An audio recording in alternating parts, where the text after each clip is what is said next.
Hello, this is Nicholas Briggs, and you're listening to the Sirens of Audio.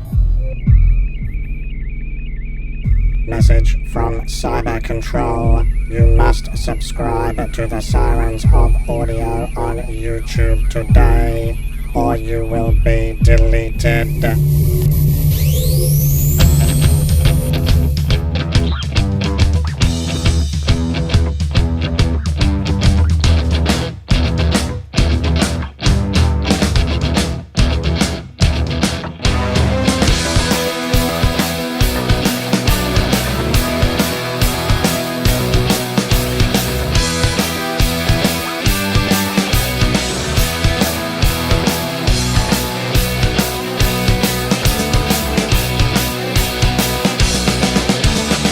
G'day audiophiles, you are listening to the Sirens of Audio, the Doctor Who podcast that explores Doctor Who in the audio medium. My name is Dwayne.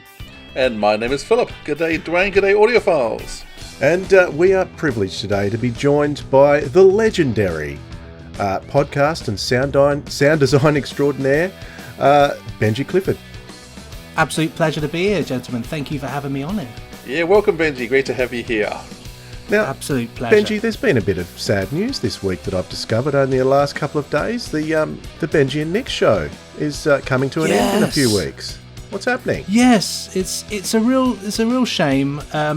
We've been doing the Benji and Nick show, which is a vintage TV podcast where we talk about TV from the past. We've been doing that for quite a few years now.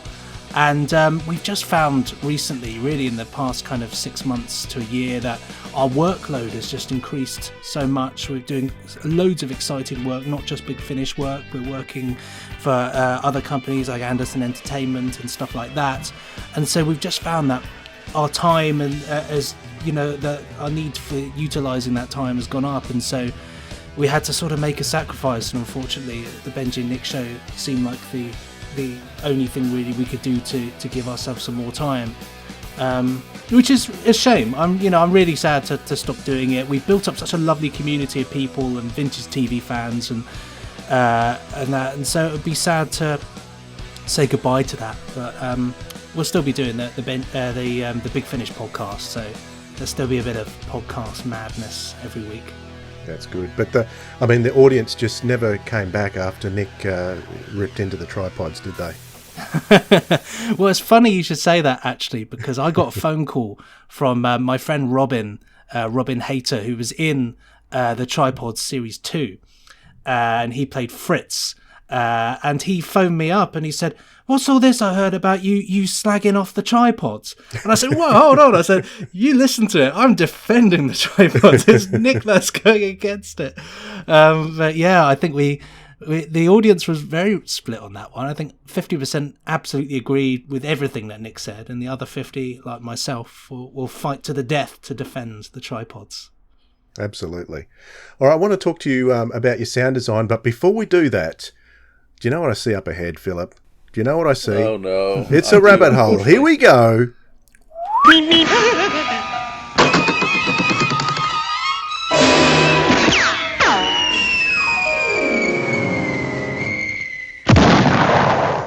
All right, so go with me on this, fellas. Go with me. I was watching the other day Abbott and Costello with my kids. So I bet you don't know where this is going to go.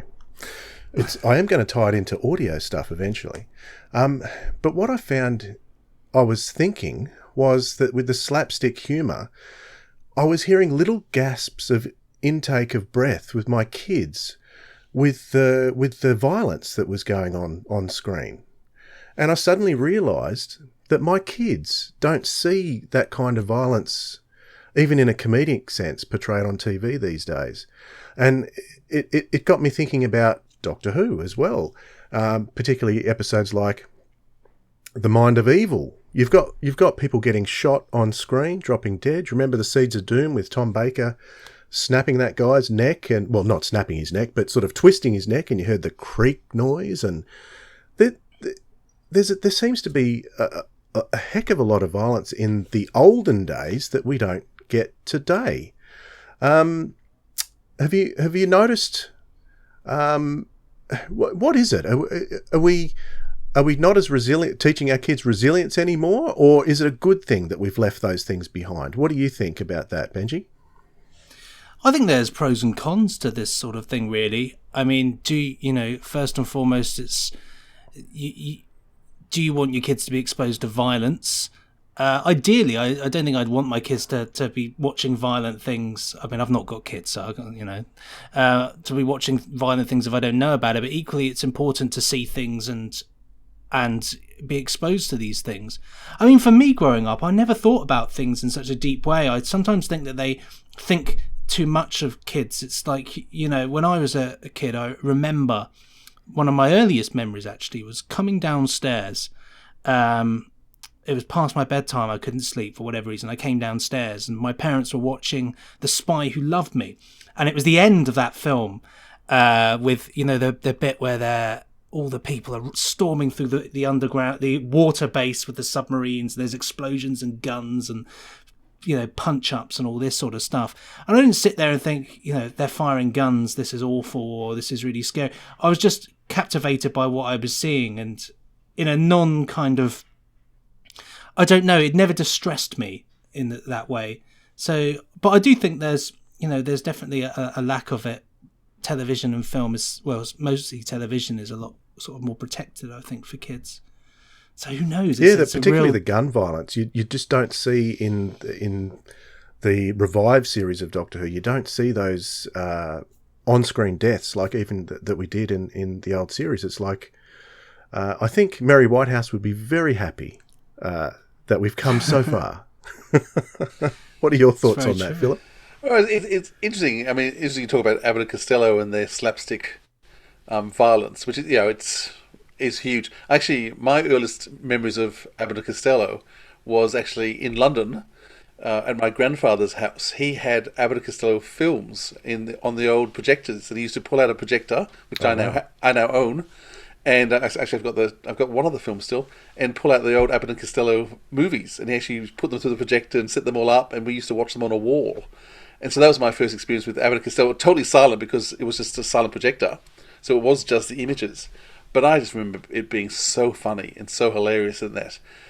So I think there is still violence in some areas. So if you go to the Marvel Universe, that is all violence. It's all punching, hitting, and carrying on. And there are a lot of computer games that my kids are playing are very violent as well. I can't stand them. But you're right, Doctor Who, basically as the show came back, stepped back. And so you can shoot people with guns, you can, Dalek rays and things are all okay. I think some of the Cybermen shock when the Cybermen first returned was the fact they touched and electrocuted. So I actually think it was actually that physical touch which actually made that death very compelling. But by the time they came back at the end of season 2, they had their guns, which actually in some ways made the death less real.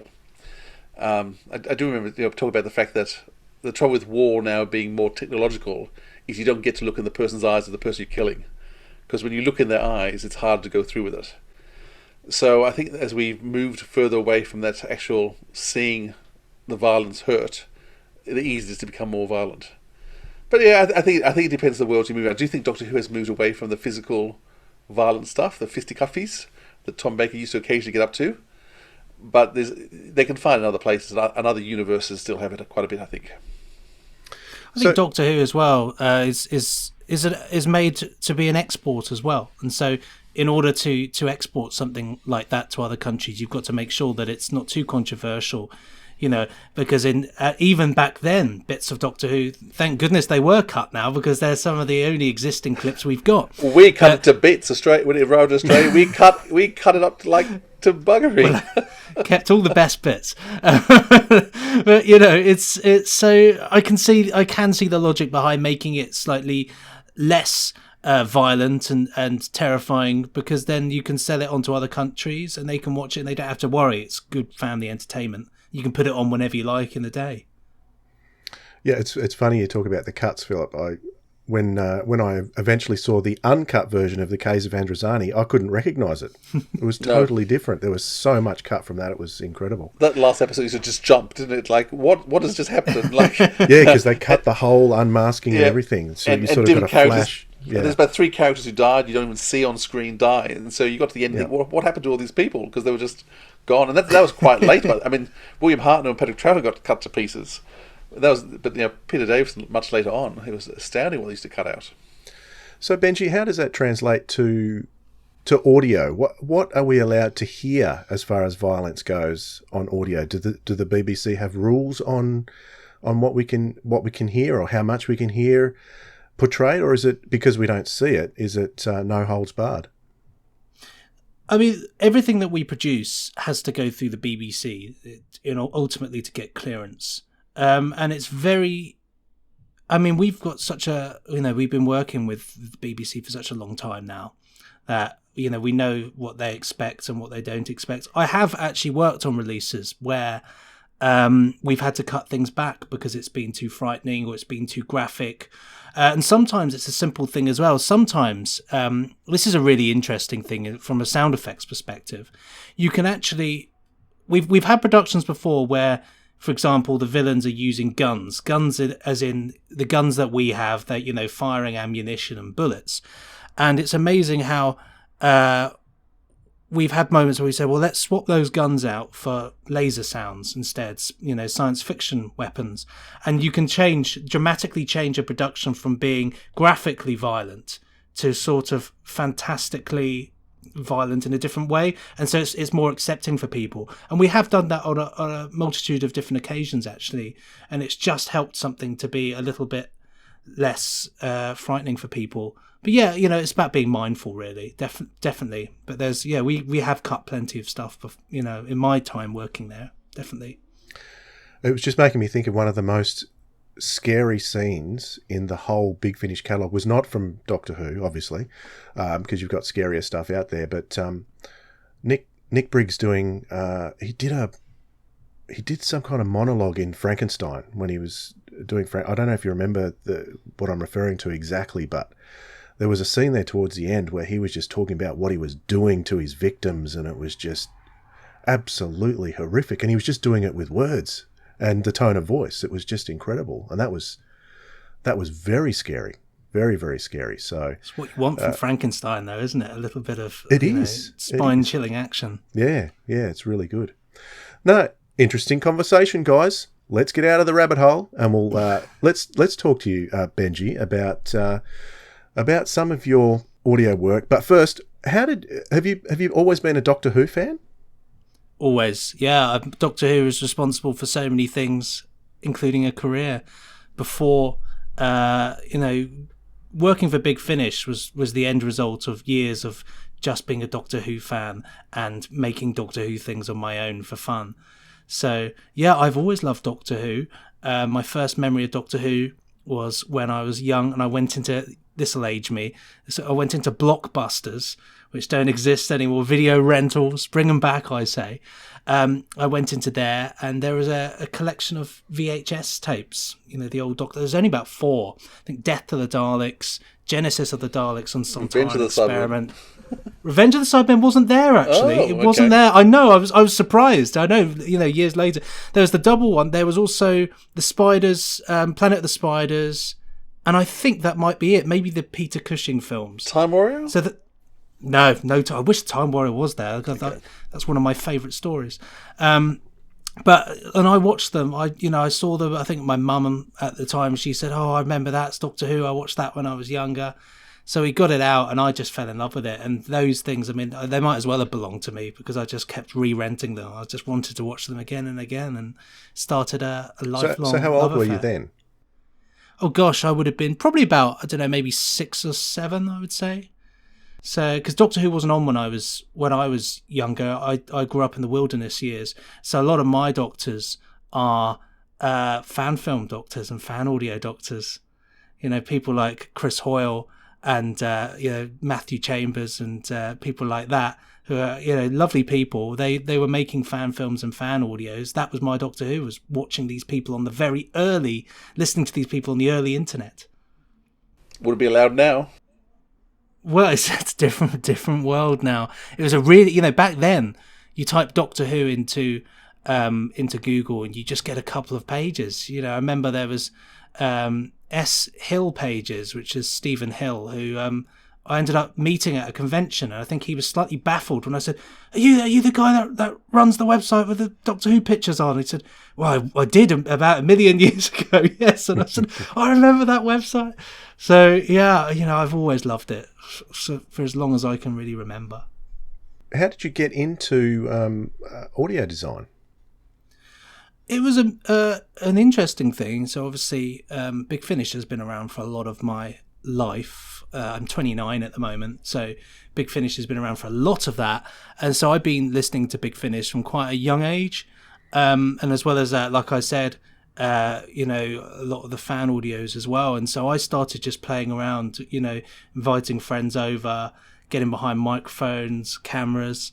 I started then, it moved on to another stage where on like message boards online, you'd say, looking for any actors or anybody who wants to get involved, and you get other Doctor Who fans writing in with their computer microphones. We record just on our own, and then I piece them together and do some post-production work on, which is kind of weird because that's essentially what I've been doing for the past 2 years with coronavirus, is doing it the old-fashioned way. So it's not really been much of a shock because it just feels very how I started, And so I started doing that, and that was kind of my interest in production came through from working on, these fan audios and that. I ended up sending one in. Somebody told me to just go for it and see, and I didn't think anything of it. I was working at a hospital at the time, a mother and baby hospital, and I just sent one off to Big Finish and said, if you've got any work experience or anything, I'd love to just be able to, do something with you guys. Got a reply back from Ian who said, I'm not, I don't think we've got any work experience stuff. I'm really sorry, And I thought, okay, well, whatever. I said, thank you so much. And then I got an email back about a minute later, said, actually, can I just send this on to Nick? So I thought, yeah, be my guest. Nick heard it, and I had to do a small audition piece, and then ever since then, back to back, I've been working for Big Finish. It's just been years of great fun. So it all goes back to that same sort of couple of friends huddling around a microphone, being Doctor Who. So if you meet someone in the pub and they ask you what you do, how do you describe what you do? It's a good question. It's a very good question. I tend to tell people, I'd usually say I make sound effects and write music. And then that usually is a good way to lead into conversation. Because if I say, I make audio drama, people kind of, they think, what, podcasts? Or, and so by saying I do that, that opens up questions. What type of sound effects do you do? And I say, well, I do a lot of things like Doctor Who and stuff like that. And it leads on to conversation. But yeah, I mean, it's a wacky job. It's definitely not the job I expected to be doing.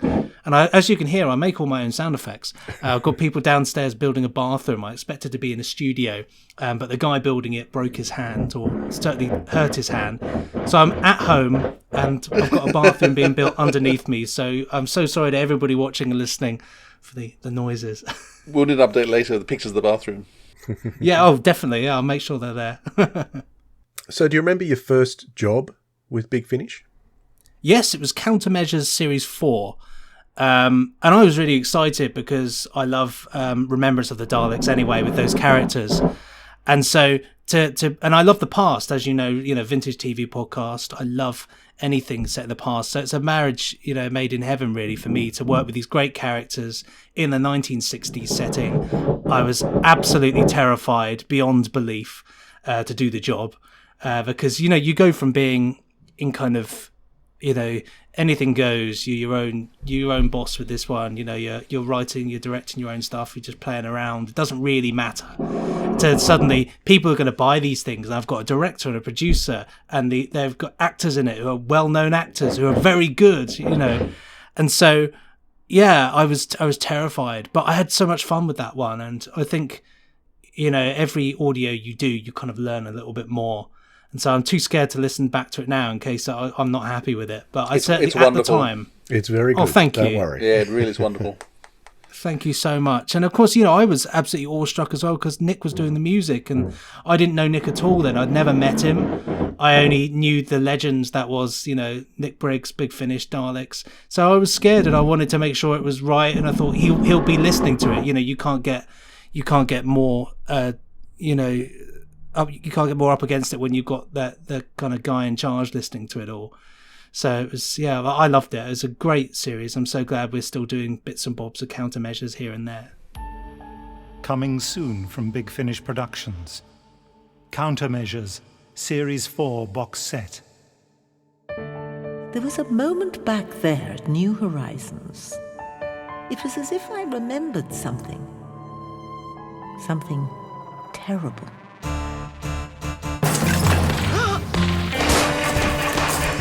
Actions have consequences. If anyone should know that, it's you. What do I do? Just keep driving! Look out! The gun! Alison! Rachel, stay back! How many people have died because of your blundering? Ian, no! It's a dead man's switch! What? Place is gonna blow everybody up! Countermeasures is to cease any and all investigations into New Horizons. In short, back off, or else. 5, 4, 3, 2, 1. Boom!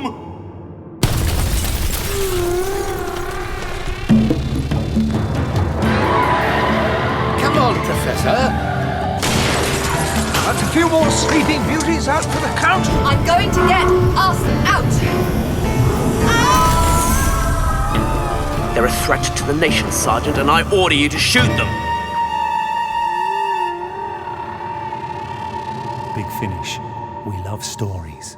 Where do you get involved? Do you go to? Were you at studio, or do you just get delivered? Here's all the recordings. Go for it. At what point do you get involved? So, sometimes we go up to the studio just to hang out, really, or to offer some tips. If something's very specific, they might want a sound designer there just to be able to say, maybe we need a bit of this recorded. But a lot of the time it gets recorded, and we've got a multitude of different recording studios, and then it gets sent to me, and I'm kind of just left to my own devices. I might get a sort of briefing from a director about what they want. But a lot of the time I'm left to my own devices, and it's really up to the sound designer's judgment to kind of deliver it to a director and hopefully be, something that you think the director will like and is right for the script. So it's a bit of judgment there. But yeah, it's scary how much freedom we get at the start, actually, to just, here are the sounds, here are the actors, go for it.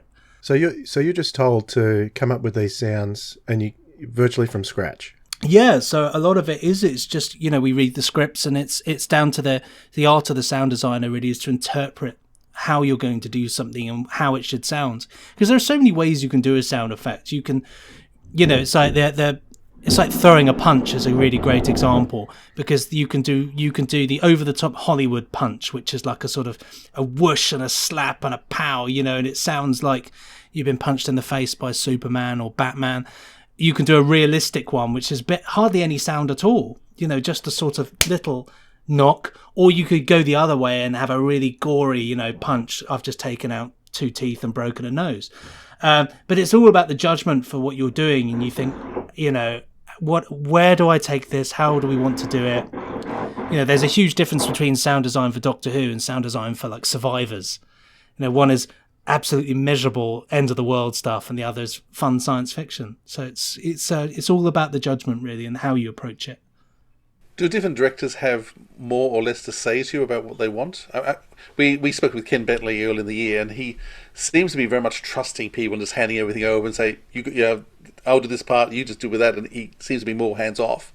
Other directors seem to be a bit more directive. Have you found some directors are the one much more directive in terms of what they want you to do, or not? Every director's different, because every director's studied in different ways and comes from different backgrounds and has, as we all do with Doctor Who, everybody's kind of got their own idea of what Doctor Who is and what it should be. And so working with directors, I've worked with quite a few different directors now, and I've never had a time at Big Finish where I've thought, I can't get on with this person. A lot of it is about, I would say the director I worked the most with is Ken, actually. And Ken was my first director. And so I've very quickly adapted to the way that he likes working. But, it's different. I've had phone calls before with different directors who've said, this is how I'd like to do things. And others just say, get on with it. I'll just hear it in the end. I think the other thing is people are so busy. So a lot of the time it is a case of, it's not like one director directing one thing. It's that the directors and producers are just making so much that there is an element of trust there to just say, go for it. See what happens. So it's honestly, it's a really personal thing. It's just down to the different directors, but they're always fab and they're always lovely. What's been your most challenging release? Oh, most challenging release. It's really difficult. I often get asked that, and people say, it's a really difficult one. I would say a lot of the time, I can tell you the sort of genres that I find harder to do, if that makes sense. So I find that the science fiction stuff is actually harder to do than the realistic stuff, which is really weird because you ask any other sound designer and they will say the absolute opposite. I find a lot of the kind of science fiction stuff difficult because it's very specific. It has to sound a certain way to reflect what you're talking about. And so, it's for real life things, we kind of know what that sounds like. You know what a door sounds like. You just have to make it sound like the most doory door of all the doors. But in science fiction stuff, it's a lot more difficult.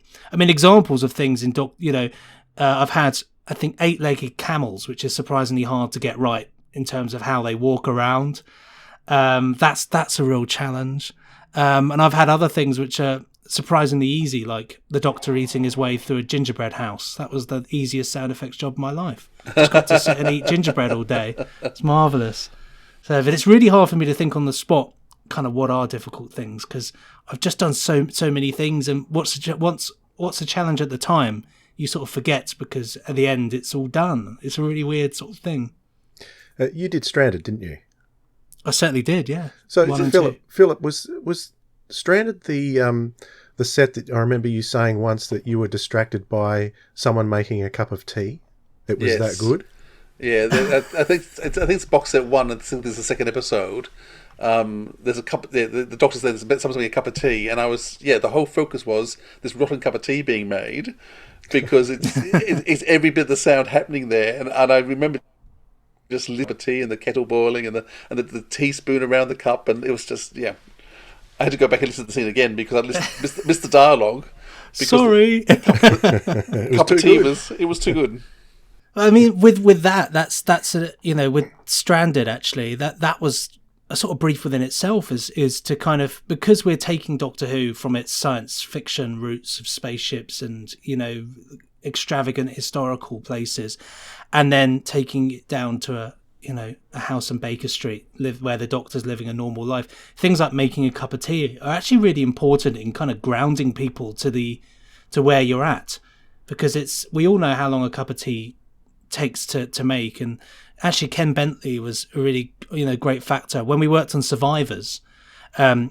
His brief on that was, when the characters here, there's no electricity, when they're making a cup of coffee or whatever, they've got to boil the water. We've got to have all this going on. It can't be instant. It can't be fast. It's real life. And I've kind of carried that over to Stranded, actually, to do that. Interesting, just boring fact here when it comes to making a tea. Did you know that cold water and hot water sound completely different? And it's important to use hot water actually when you're doing hot water things. There we go. Okay. Really? They really do. Honestly, next time you're in the kitchen, right? Yep. Boil the kettle. Pour some cold water into a cup and pour it into a cup, and then in another cup pour the hot water in, and you will notice a different sound. I guarantee it. I wonder if it's got to do with the steam or the reaction of the cold porcelain on hot water. I don't know. Well, the atoms will be further apart with the hot water, but I don't know. Let's break this right down, boys. Science talk. Back to science. It's a weird thing. From Big Finish Productions, Doctor Who, The Eighth Doctor Adventures, Stranded, Volume 1. She used every ounce of her strength to escape the crucible. No control, no navigation. Instinct brought her to her second home, Earth. Then she gave up the ghost. You're saying you own a house? Oh, this place. It's in this Baker Street. Expensive area. Number 107. I made the investment a long time ago. Hello? Can I help you? Yes? What are you doing in my house? The past few days, everyone's becoming more paranoid that there could be someone or something else in the house. The idea of spending the rest of my life here. There are worse places to live than planet Earth. The TARDIS isn't responding at all. Well, we knew it'd be difficult. I really think I might not get her back. Dr. Liv's been shot! I thought it was safe here, but we've lived our lives so dangerously for so long that we've forgotten death lurks everywhere. Driving a car, walking the street, working in a shop. A police box on Camden Road. I'm old enough to remember what this was really used for. Big Finish. We love stories. But if we're going to be stuck here a while, we might as well give the walls a lick of paint. I'm a Time Lord. I don't do up kitchens. One of your recent releases, so you were probably working on this last year, was the Untitled Incursion. So you did half of the box set, the last Third Doctor box set. Were you working on that this year, or was that a last year job? That was this year, yeah, only a few months ago, yeah. Okay. That was great fun. It's my favourite time in Doctor Who is Pertwee era stuff. So doing that Why was is that your absolute favourite treat. time? I don't know. I think partly just growing up and watching it. I think obviously when you're exposed to your first kind of Doctor Who stuff, you have a soft spot for it. But I love the 70s as a time, and I like that grounded nature of it. And I think there's something. You're just showing you weren't born for it. That's all. Yeah. Well, I mean, is that a good thing? Maybe it is. I don't know. So a lot of people say, "Oh, you can like it from a nostalgic perspective," but when you live through it, it's different. And it probably so tacky. So everybody says it's tacky. It was horrible. Everything was, rubbish. But I like this. I like this time in Doctor Who. I love John Pertwee as the Third Doctor. I love his mixture of wisdom, comedy, and and action. Actually, in there, there's that wonderful level of he can do it all, and I really love that.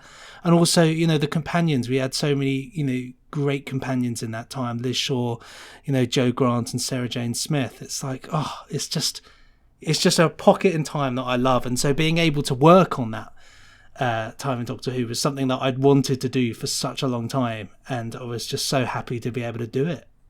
So here in Australia, I still remember the year 1984. The Third Doctor was being shown from the very beginning. I had my cassette recorder pressed up against the TV, recording a couple of episodes of Doctor Who and the Silurians. So because of the regular repeats, we had Doctor Who repeating every day through the 80s to the late 80s. I always see the Third Doctor as my Doctor, even though I was born the year that Katie Manning left. Because it was showing, I still feel like the Third Doctor was my Doctor, strangely enough, because he was on the TV in the 80s here in Australia. It's that exposure, isn't it? It's the exposure that you're used to, and it becomes something that's very... Doctor Who's such a personal thing. This is what I say. Everybody's idea and everybody's memories are so different. I have people who swear blind that, 80s Doctor Who is the only Doctor Who, and that anything before it is just not the same show. And for some people, Doctor Who stopped when William Hartnell left. It's a very weird thing. No show's quite like that, I don't think. Yeah. What I loved about the Untitled Incursion was your attention to detail in getting it to sound exactly like it was from that era, right down to the opening sting of Ambassadors of Death style sting of the theme. And I really love that. And I guess with you and Nick working on that together, there would have been lots and lots of attention to detail, yeah? I mean, if, this is the type of stuff that we're talking about even when we're not working on it. We love Doctor Who and we love this particular time as well. And we're also, we're into the detail. We love that detail. It's the little bits of stuff that really does it for us, and it's important. For me, it's a responsibility as a creator and as a fan of Doctor Who to get it right, because the people that listen to Doctor Who are people that love Doctor Who and people that have rewatched those VHS tapes and DVDs a million times over.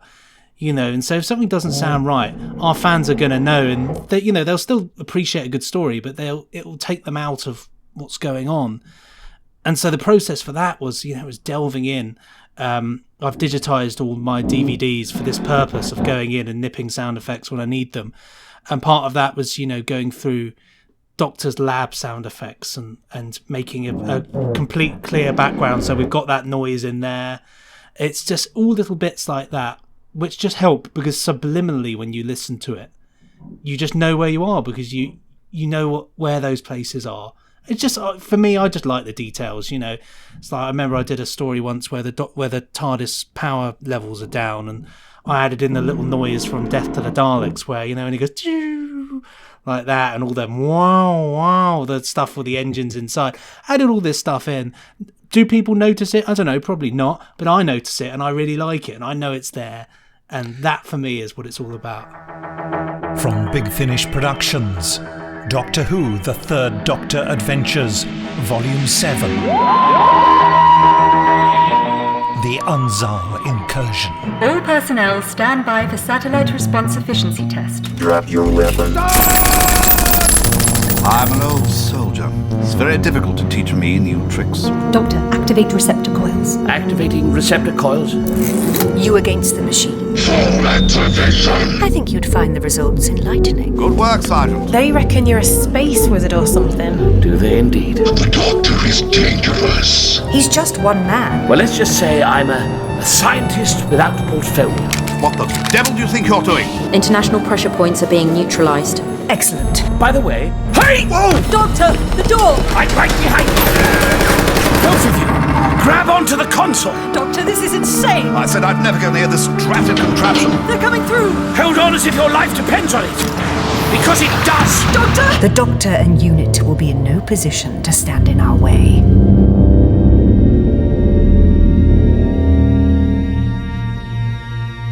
The Gulf. Look at the light of the moons, the way it skims the waves. It makes them look like mounds. Maybe the Brigadier left the taps running. You need to leave them running for an awfully long time, Sarah. This is an ocean world. Just think of the water bill. It's lovely to see you. Is it? Of course it is. Such a delight to see new faces. I may be able to help. We don't need any help, Doctor. I hope not. I'm sorry. No ships, no radio. You may be self-sufficient, madam, but if something goes wrong, you're very much on your own out here. It's coming in sight. The sea screams at night. What are they? Sirens? Mermaids. But they're worse than that. Are those tendrils? Tentacles? One false move It's going to collapse. I know it hurts, but I can ease the pain. I focus all my mental strength. I break away from this dimension. Big Finish. We love stories. Recently, we reviewed on the podcast the Feast of Axos, and I can't remember who the sound designer was for that one, but the attention to detail was so good on that. It took me right back. Because Claws of Axos doesn't get a lot of love from fandom in general, but I certainly do love that one. And it's a great story. I absolutely love the Claws of Axos, and so the music was by Jamie Robertson and the sound design was by Jamie Robertson. But there we go. The guy's great. I love Jamie. He's a genius. I've got a very good close working relation with him because we work together on the 8th Doctor stuff, which is kind of my main Doctor Who range. But he's great. He's a details guy, and again, he's somebody that he loves doing the work. He'll get a kick out of making a sound and listening to it back and thinking, oh, that's great. It sounds really good. It's that passion, that we all kind of really enjoy making noise. Yeah. So do you, you mentioned before that you digitize the episode so you can go in and get sounds. So you actually lift the sounds from the series, don't create them from scratch? It depends entirely on what it is and how clean it is and if it's needed. I like to... There are some things that you just simply can't ignore. So there's things like, TARDIS sound effects that are very specific to a time in Doctor Who. It's very difficult. You have to make sure that you get them right. And, here's an example of something, actually, that kind of marries them both together. So, for example, if you look at the doors in the Third Doctor TARDIS console room on the inside, when they open, you've got that very familiar noise. Now, obviously, what you get is the sound effect on top of with an image of a door opening, so you know very clearly that the door's opening.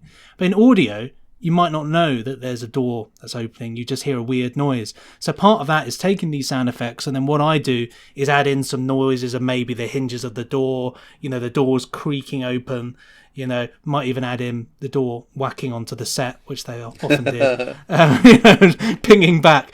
But yeah, it's taking these sounds and modifying them a little bit, making them a little bit clearer for audio, for people to know, so that people don't have to necessarily think about what it is, because they know what it is, rather than if you don't come from a Doctor Who background and you've been given it for the first time, you might just be thinking, what on earth is that? Yeah, so it's a mixture. It's a mixture, but I like to surprise fans and reward fans for listening keenly by putting things in that they might hear and think, we're doing a Dalek story, and there's a really obscure, Dalek sound effect in there. I think it just, so I always use the original Dalek City door sound effects from the first episode. Again, same technique, adding in some metal sort of lift noise sounds like you can hear the corrugated metal sweeping up. And I add that in because I think, if one fan notices that, listens and thinks, God, that's the original it just adds a bit of extra excitement. You think, great, they're as nerdy as we are. They love those details. Yeah, you didn't work on this one, but Return to Skaro last year just blew me away. That was Howard, wasn't it? Howard Carter. That would have been, yeah, I believe so. I think I did. Did I do the trailer for that? I might have done some sound effects for the trailer. But yeah, he's fantastic. He's such a nice man as well. Musical genius. Do you do much music yourself? Sometimes. I've been doing non-stop music recently. I've for 2 Jerry Anderson releases. I've just done the music for 5 Star 5, which is out this week, and I've also been doing some music for Stingray. But I don't do as much music as some of the others, mainly because a lot of the musical posts have kind of established for various ranges. But to be honest, I'm actually really happy doing the sound effects. I actually enjoy that. All the others will say they like doing music more, but I really enjoy the sound effects side of things a lot more, so I'm happy not doing as much music. But if I'm wanted for music, I'll always do it. I do enjoy it when it comes up. One piece of music that you did work on this year that I was actually on a walk when I listened to it for the first time, and gave me goosebumps. It was the Space 1999 theme. Oh, yeah. So what did you do with that? You revamped that? How did you go about that? So that was one of the things I like doing is kind of decomposing things. So sitting, listening, working out all the individual layers for that, going through it, and rebuilding it from the ground up. The reason we redo these themes is largely down to licensing, and so it's a lot easier for us to actually remake them rather than license out the original recordings. But obviously, when you're handling these things, it's become a weird sort of sub thing for me, is that I've ended up remaking a lot of older themes with Space 1999, Adam Adamant, Stingray. With something like that, it's just important to get it right. I mean, part of me is always really apprehensive because you just can't. How can you replace real brass bands and huge orchestras, and especially recorded with all the gusto of somebody like Barry Gray, who's a genius? And you replace that with, computer-based sounds. It's not the same. But you just have to make the best of what you do, and I just try to get it as real as possible. And then the geeky side comes through, so a lot of them, I've got a friend who has a tape player, like a proper 1/4-inch tapes analog studio. So I often run these old themes through that, just to give it a little bit of an extra kind of analog feel. Just makes it helps to blend these cold digital sounds, because whilst it may be recorded in the top top studios in the world, it's still just coming through a computer and played by a guy at home. So putting it through a tape just gives that little bit of warmth to it, which I think helps bond it together. So Space 1999 was all of that. We had Chris Thompson on recently, watching talk about his movies that he's made, and we played both the movies and both that, because that theme is just spectacular, and the merge of that with his visuals, just very powerful.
he's great, isn't he? His stuff is so fantastic. I tell you, he's got an eye for detail when it comes to things. I think this week he was making something and going slightly insane by the amount of buttons that he was having to 3D design into the frame. But yeah, it's about getting things right, isn't it? And just trying to please the people that care about it. Because there's always going to be people where, if you turn on Space 1999, the first thing you hear is the theme tune. So you want it to at least sound like the theme tune, rather than you turn it on and think, oh, this is rubbish, doesn't sound anything like it. I'm not going to bother with that. Well, it's probably better than the original theme tune. The mix is just amazing. Oh, I don't know about that, but certainly there's a few little elements in there we've added to just kind of make it a little bit. I tried to contemporize it a little bit, just to give it a bit of. I think I added this kind of extra drum beat in there and a few little oomphy and bangs and whooshes and things to get it going.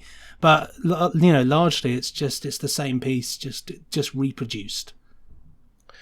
Did Jamie does he have a say in what goes on with Space 1999, or is that fully licensed? You can do what you like with it, or is it someone else in the estate, or how does that work?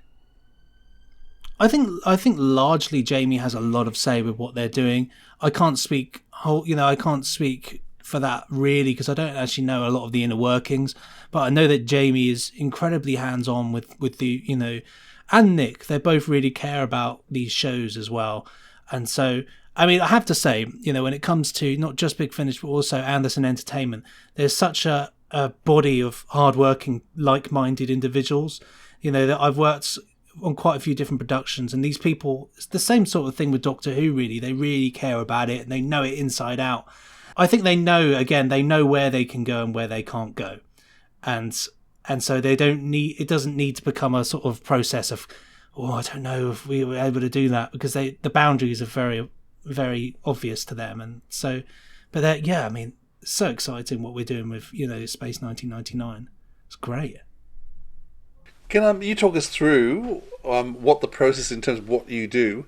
So actors turn up at a studio for a day or two, they deliver all their lines, they all get put digitally down. Does your job start when you get handed the script from the director with his notes and the digital? Then what do you do from there? So I get all this stuff and I think, blimey, okay, I've got a big job on my hands. Obviously, read the script, first things first, make any notes yourself, start planning it out. So what I tend to do is I have a spreadsheet where I take every scene number and every location and I map it down so that then I can work in what I call blocks. So if you've got four scenes set in the TARDIS, I can use one kind of session for all of that. And so I work out what needs doing, what are the things that might need me to record some extra bits and bobs, and other stuff that I've got in the library or I've already recorded myself. Then it's down to cutting the dialogue. So making sure that you use all the correct takes, cut anything that's, not working, flag up any problems if you've got, if the recording's garbled or something, which can happen. Does the director tell you which takes he wants you to use, or do you have a bit of say there too? It's so the director lists down on the script to say, take one, take two. Usually it's default to the last take. So if there's 3 takes of something, you would go and use the third take unless it specifies otherwise, because that is the kind of the last take where the director's happy and says, that's brilliant, let's move on. But then in the script they might say use take 2, or for one line they might say use, from take 1.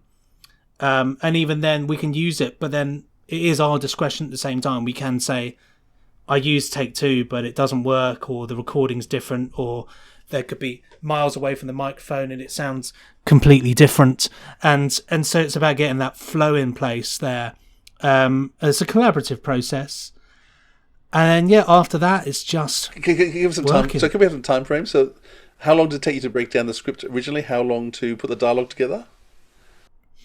Okay, so breaking down the script and doing that's, you can do that in an hour. That's just, depending on how long the script is, read through, just write notes as you go. A dialogue edit, that can really vary on, again, the complexity of what you're working with. If you've just got 4 actors in a room, you can cut the dialogue edit together in about 1 or 2 days, probably about 2 days. If you've got something like the COVID-19 style of working, which is 4 different sources of audio recorded at different places, then that's, it could take you a week because you've got to go through and find it and cut it and put it all together. So it's kind of, it really varies project to project for that one. And it's the same with productions, really. Sometimes it's smooth sailing and you're just in there and working and it's easy, and other times it can just go on forever. So after you do the first dialogue cut, does the director listen to that?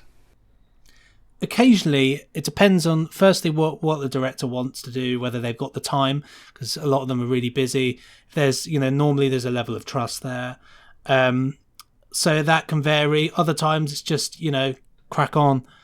And so immediately you dive into doing the sound and you kind of just left to your own devices. And really then if you have things that you think are going to be problematic, then you might send over a clip. So like if I've got a monster voice, I tend to send over like 4 or 5 different variations of what can be done and then say, what do you think?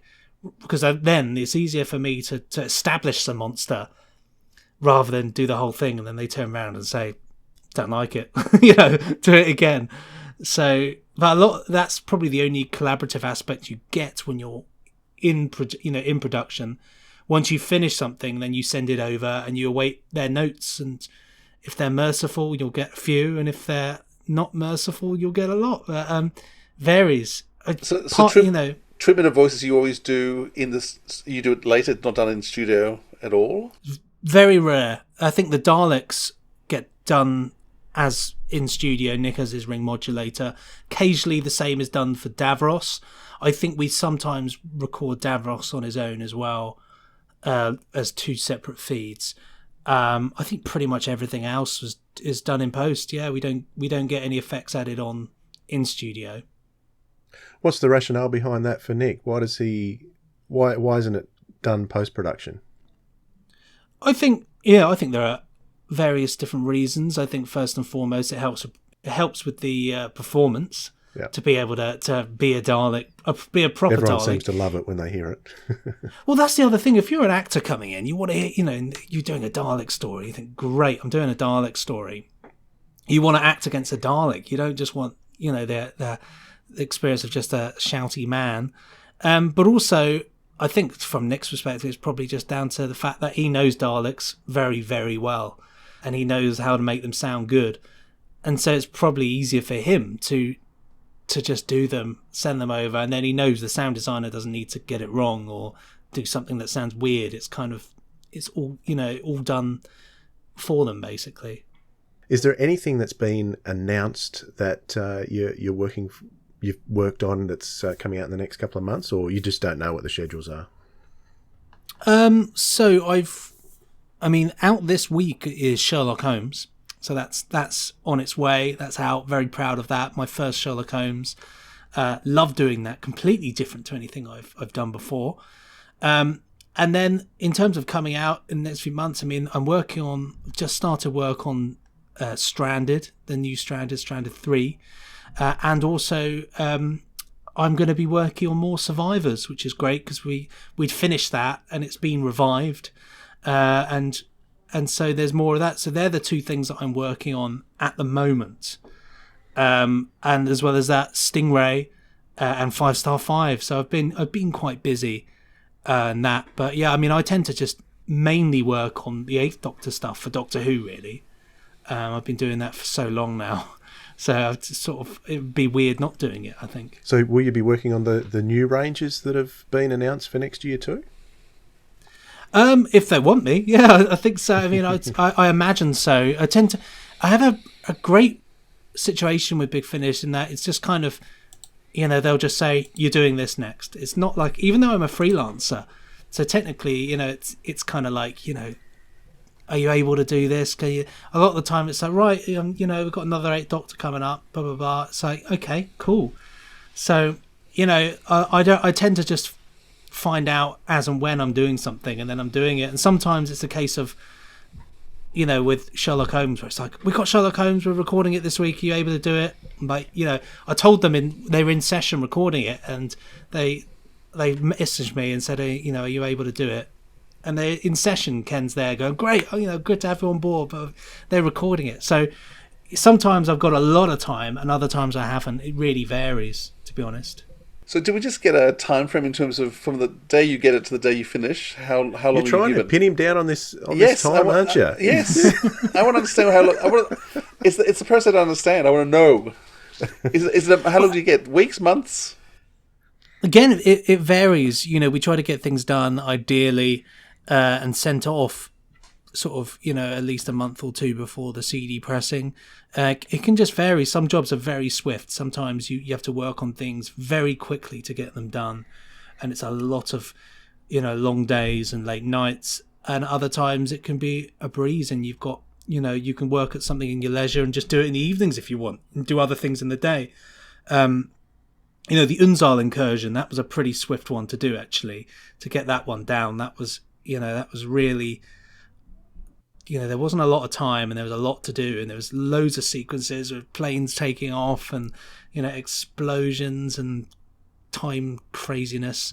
And so to get all that done in a short amount of time was a real challenge. And other things, yeah, it's just incredibly relaxed. So honestly, I wish I could just say, like, we get given this time to do things, but often it's just as and when it comes in and what we're doing. And because as well, so a lot of our work comes down to when we finish other jobs as well. So you can be given 3 jobs and they're all kind of relying upon the other projects that you're doing not to be delayed or not to be held up or things, because things do go wrong all the time. Things go wrong. So it's a weird sort of varied process. Are you happy with that, Philip?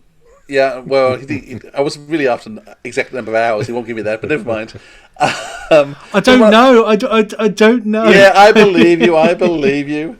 Yeah, I should say, what are you working on right at the moment? But I'm sure you won't tell us that either. Now, in terms of, there's some amazing actors that you're working with their voices all the time. Did you get to meet anyone ever, or are you just always stuck at home in your sound studio? I do get to meet people, yes. So they often get, we get opportunities to go up to the recordings and just kind of have a bit of time just to hang out and talk to the team that we work with every day through email and other things. I often have, when Ken's working on something, I'll be up in the studio sometimes and we'll be hanging out and we usually prep each other on the project and what we're doing or what he would like from it. But yeah, I get to meet plenty of people, have the great Big Finish lunches, have some lovely chats, always have a good chat with Paul McGann over lunch, people like that. It's always a joy going up because you always end up meeting somebody you've never met before or hearing great stories from people. And, for me, it's just lovely watching actors doing their thing because it's so cool, to see them, especially people that you've watched for years, Doctor Who, just to be able to see them being Doctor Who in front of your face is just it's mind-blowing. It really is. You have a huge range of voices that you put on all the time. How come you don't do more with acting yourself? I don't know. I've just never, I think part of it comes down to, actors study. They study to be an actor. And so for me to go in and have not studied or do anything, I don't know. It just feels like not disrespectful, but like, give them the work. I'm doing my sound stuff. And I've got some things up my sleeve for my own productions of things which I might do some voice stuff in myself and enjoy. That's one of my things that I've kind of set myself to do this year is to produce one solo production. But whether I get the time, I don't know because I'm so busy. But I would love to do a bit of, there's so many different things I'd like to do and try stuff that's not just sound, but it's just a case of finding the time to do it, really. You could be the Al Pacino of Big Finish. Can you imagine? I'd like, it would be great. It would be great fun to do something. Definitely, I'm sure it'll happen one day. I've always said I'd like to play a vicar. That'd be fun. Like over, when you've got soap operas, there's always some bloke who, if you meet him in the pub, and somebody says, "Oh yeah, I was an actor once." What did you do? Well, I played a vicar in Coronation Street once. So I'd like to be that guy. I said, "Yeah, I was a vicar in Doctor Who." That'll do. Give us your best vicar. Oh gosh, my best vicar. I mean, the thing about vicars is they talk in such a way, you see. The Father, the Son, and the Holy Spirit ah, man, they're very measured like that, you see, and so yeah, I love it. So what was that spark that that you had with Nick Briggs that got you two guys in such what seems to me to be a really strong friendship, apart from anything else? But you guys have a good chemistry on the podcasts, and how did that all begin? So, I mean, the first time I met Nick, we dispute this because he can't remember and I can remember, is I met him when I used to do a lot of work at the Big Finish conventions, just kind of used to come down, help out really, and just hang out with people because it's just a chance to meet and talk to people that you work with really. And we started just messing around, and he'll say the odd thing quote from Doctor Who, then I'd say one back, don't be a fool, man, and things like that, and we ended up kind of just laughing with each other really, and we've got a great friendship which is just built upon laughter. He invited me in to do a bit of podcast work, just a guest star on a podcast with him, just for a laugh really. And we just sort of realised we have loads of things in common. We love old telly, things from the past. We've got a very similar sense of humour. Both don't take ourselves too seriously.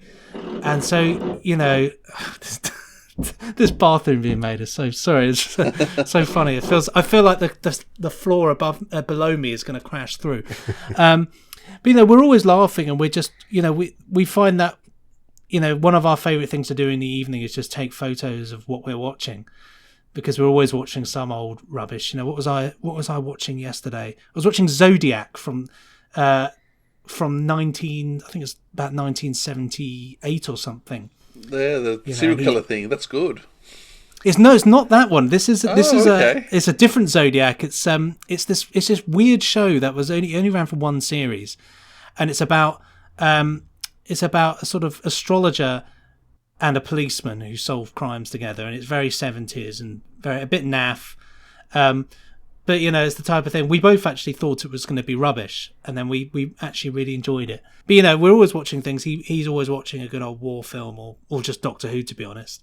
And we often just message and say, yeah, what are you watching? Oh, I got this on. This guy's great in that, or he's terrible. Oh my God, the plot in that's dreadful.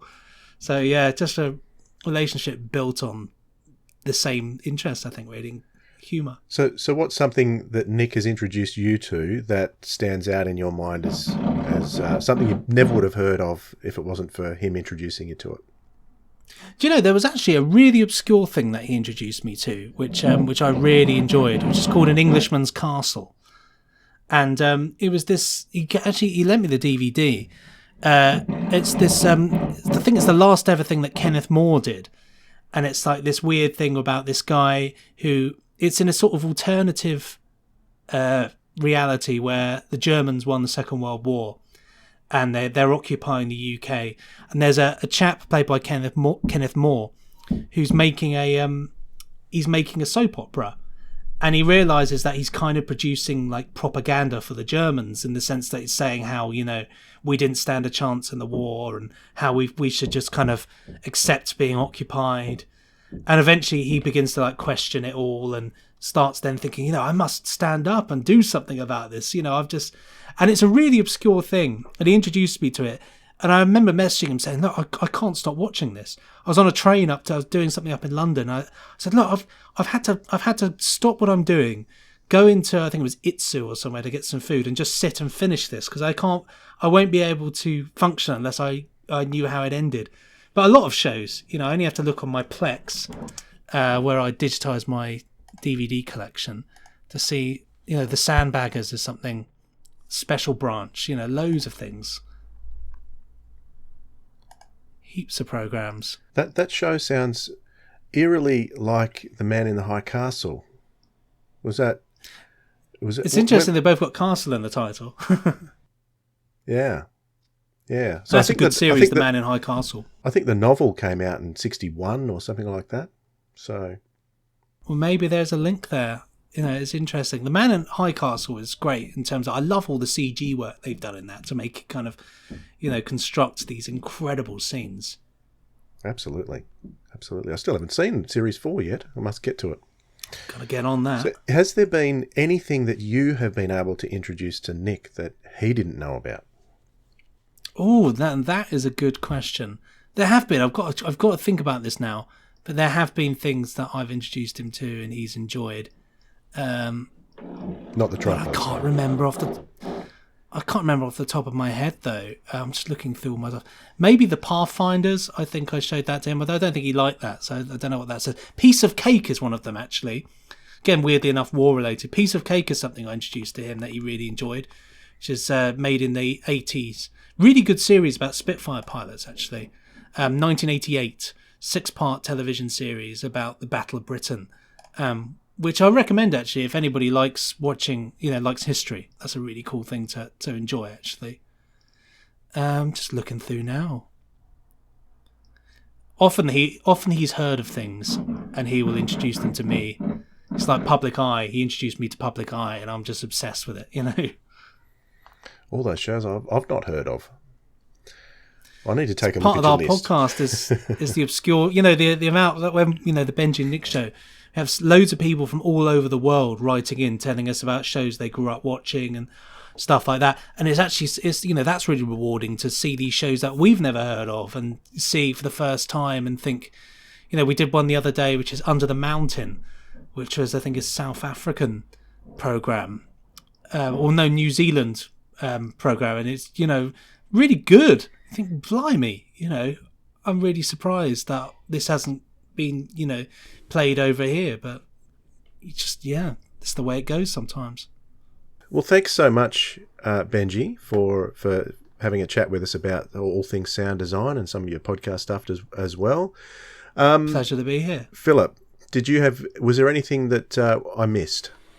Oh, I'm sure there is, but maybe he might come back sometime in the future and we can dissect something. Yeah. Always happy to. At some stage, what I'd love Benji to come and do is actually dissect in detail what he's done in terms of sound effects, the technical side, because I think some of our listeners would really love to hear really specific hard cases, what he's using in terms of his machines and the whole rigmarole of what he does.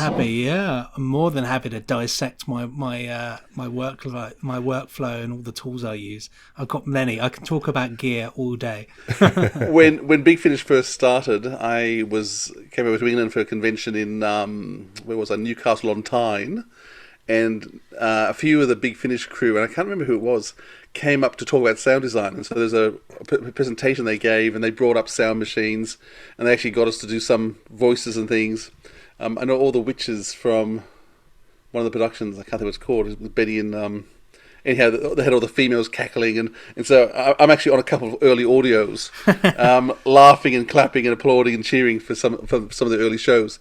But what they did in terms of showing off their craft, in terms of how it went, was really fascinating. And that's the sort of thing that'd be great for you to play around and show us some of your tricks. Well, still to this day, if I need background voices for things, I'll sometimes call upon mates in and say, do you mind just being, we were doing a Survivors once, and I said, look, they're meant to be held hostage with loads of people in the post office tower, but we haven't got any recorded wild tracks of other people. So I had to call upon some friends. Said, "Look, can you just mutter in a corner and pretend pretend you've not drank for a couple of days?" And so my friends there go, "Oh, I've not drank for many days," like that. And he's in the background of all these scenes. And bless him, he really went for it. So yeah, but no, more than happy to talk about the intricacies of stuff like that, because it's if people want to hear it, then that'd be great. If I can inspire somebody else, just to for me, I really want to make it so that other people can experience what I experienced starting off, which is just to enjoy making sounds. You can do it nowadays, even more so from when I was younger. Now the possibilities are limitless. One thing I will say is, this is not giving too much away, but when I started doing sound design years ago, I was using a program called Reaper, which is an audio editing program which you can use for free for, I think, about 6 to 8 months before paying. And when you pay, it's only about, I think it's about $60, right? So it's not pricey at all. Then I moved on to other things. I was working in it. I thought, oh yes, I'll get the proper tools and do all this sort of stuff. And I've used a variety of different programs. And do you know what? I've recently come back to Reaper and I'm working on that humble bit of kit, which is actually incredible. It's I would actually argue that it's more powerful than any of the others in terms of what it can do. But the crux of what I'm saying is, you know, I'm using a bit of kit that you can actually pick up for next to nothing, and you can do the same work with that tool. So, you know, just have fun. It's really what I'm saying to people, because it can start a job, it can start a career, a creative career. You might discover an aspect of that you think, this is what I want to do, because it's so cool. It's a cool and different job. It really is.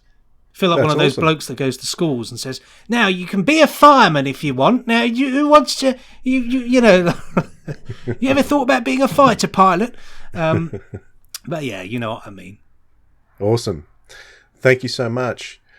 We usually finish up the show by giving a few recommendations of things that we've been listening to. And it's often my turn, but it's not my turn today. It is Philip's turn. What have you got for us? What have you got for us to recommend, Philip? Yeah, well, I think in honour of our guest that we have today, I'm actually going to recommend the Survivors series. From series 4 onwards. Sorry, nearly that. Series 3. Series 3. Where the sound design gets really good. We don't talk about Survivors much on this show. It was... I didn't really know it. I mean, I knew Terry Nation had written it. I hadn't watched the TV show. I came first to the audios, and they were so bleak and so depressing and so awful, but compelling. It's like watching a train crash. You just can't look away because it's so powerful, and you get so attached to these characters, and they do the most awful things to them and then kill them off. But in terms of human drama, in terms of themes of survival and what we are, what makes us human, I don't think that series has been bettered. And I have since gone back and watched the original TV series, and the first season and a half is brilliant, and the rest is okay. But I actually think the Big Finish productions are so much better than even the TV series was. The casting is amazing, and the sound design and the music are spectacular. So if you want some gritty realism, and certainly in these COVID times, we all feel like we've lived it. I think that's why we're doing more. As we thought, we've lived it now. There's more stories to tell because we've experienced it ourselves. With Survivors, it's we always say you can't listen to Survivors. You can only experience Survivors. Yeah. It's been designed in a very different way. It's a way that you feel like you're there, you're living it, and it's important to feel that. I don't think I've wept more or felt disgusted more than that show. It's interesting because I would like to have thought that human beings were better, but having just gone through the last 18 months, I'm not sure that we are. Because seeing some people and the utter selfishness, and I think Survivors really brings out human beings, and it brings out, like in the last 18 months, it's brought out the actual worst in people and the best. I mean, we've seen some... The best, yeah. There's some lovely, generous people, but you really see people divided in over the last 18 months, and I think Survivors shows people divided. You've got the most amazing characters looking out for other people, caring for other people, and then you've got the worst who just only themselves. And yeah, we're living Survivors, and it's really worth listening. Have you listened to much Survivors, Dwayne? Not too much, no. I have got at least the first box set or first couple, but no, not too much at all. No, it's worth a go. Yeah, it really is. It's one of those. It's interesting. Big Finish. It was one of those evil things. They released the first episode for free, and so I listened to it, and that unfortunately did me in. I had to buy. So I bought all the box sets then, but it was just that one episode which was released for free. And and they've done that a few times to me. You are the customer they're looking for. I am. I had no intention. Of buying Survivor. I didn't know it at all. I hadn't watched the TV show. Oh, it's a free episode. I'll listen to it. And by the end, I was just. Ugh. And since then, all the box sets. But it really gets good after season 3. It's the Walking Dead without the zombies, and instead of the zombies, it's other human beings. I would actually say that series 3 is one of my favourite things I've ever worked on. And one of the proudest bits of work that I've done. I think I'm really proud of that series, and that particular one. It was so dark, working on that. I was in the studio for it, and that was one where we had to cut back a lot because it was the original script and the original performances, it was just too much. And sometimes the stuff that was written, we could say, do you know what? We don't even need to say that because it's absolutely, the performance has said all these things without us even needing to. But yeah, it's dark and scary, and very proud of it. Very proud of it. I'm so pleased we're doing more. I can't tell you how I was so envious when I listened to that first episode when it was free. I was really, really jealous that other people got to work on it. I thought, come on, I wanted that one. So to get given that, I was just over the moon. Coming soon from Big Finish Productions. Survivors, Series 3. London calling. This is London calling. Almost a year since millions of people died and everything ended. I don't know how many survived here in Britain, maybe thousands, maybe hundreds. So I want to know, what happened to the rest of the world?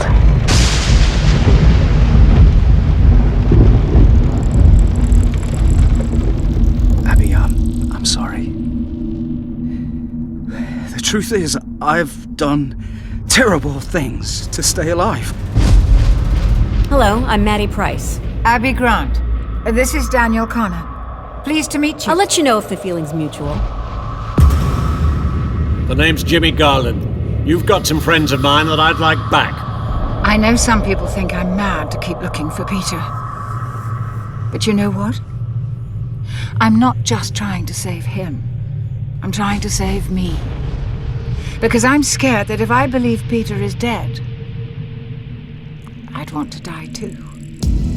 Some of the people left behind, they're so filled up with anger, grief, it overwhelms them. They keep it all inside. You should let bad feelings out. Big Finish. We love stories.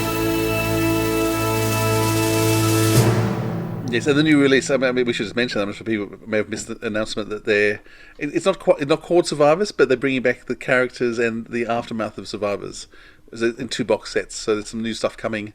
Which are you working on that? I am. Yes, I am. I've got the stuff. No, I've got it. It's my next job. That and Stranded are the next 2 that I'm working on. So I begin that one pretty much from this week, actually, which is really exciting and miserable at the same time. I think the Survivors also has Louise Jamison's first script for Big Finish. I'm pretty sure it's her first. So, yes. Which is the all-female cast, and it is a stunning show, and she's got characters going off and weeing in the grass and things. It was interesting because, and I've said this to Louise, in terms of you do things with women that other people couldn't do. But she's got menstruation, she's got weeing on the side of the road, she's got... I was thinking, it was just... Yeah. That's her, though. Things that people, don't talk about. It's things that, aren't in the media eye and stuff like that. We're great because we actually have such a huge amount of talented women working for us at Big Finish. And so to be able to do things like that is just wicked, and to get them involved and to have, an all-female cast on a production like that is incredible. And I love Attagirl. I think Attagirl 1, and that's another one actually I wish I'd have worked on, because I love that whole time. I love the Second World War, things like that. Spitfires are my thing, so I would have loved to have worked on that one, but it sounds so fab. So to be able to listen to it is just amazing. Sorry, Dwayne, I've been raving on. Have you listened to anything that you want to recommend? You beat me to it, but I want to recommend something that Benji's worked on too. I can't remember if we've recommended it before or just talked about it, because we had Sadie Miller on a little while ago, and we were talking about the Third Doctor box set, even though she doesn't appear in your episode, Benji, the Unzal Incursion. So I would like to recommend that box set, Series 7 of the Third Doctor Adventures, and it's the sound design that gets me on that one. It takes me right back to my childhood, and that's what I want. I want to go back, and I want to imagine that I'm standing there in front of the TV with my cassette deck next to the speaker recording it, and it's the feel that you gave me, the whole team, but you working on the sound design too. So thank you for that. That's my recommendation. I had Luke Pietnik on the other run there, and he's so great and so just committed to work. He's such a pro. He's just got such great judgment and technical know-how, and he's a really nice guy. He's one of the chaps that he actually listens to other people's work and will message you and say, I really enjoyed what you did there. And that is just such a nice thing to do. And as well as that, you've got Sadie, who's just lovely, and I did some recording with her, and she, when she started, playing, her mother, which is, gosh, must be a really scary task to do. It just blew me away. I got slightly emotional hearing it because she's just so spot on. And she's just really lovely, and she cares, and she knows about it.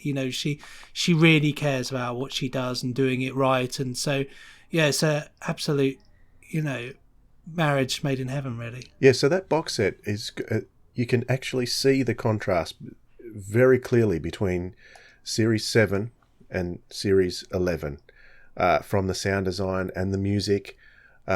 Luke, did you say his name was?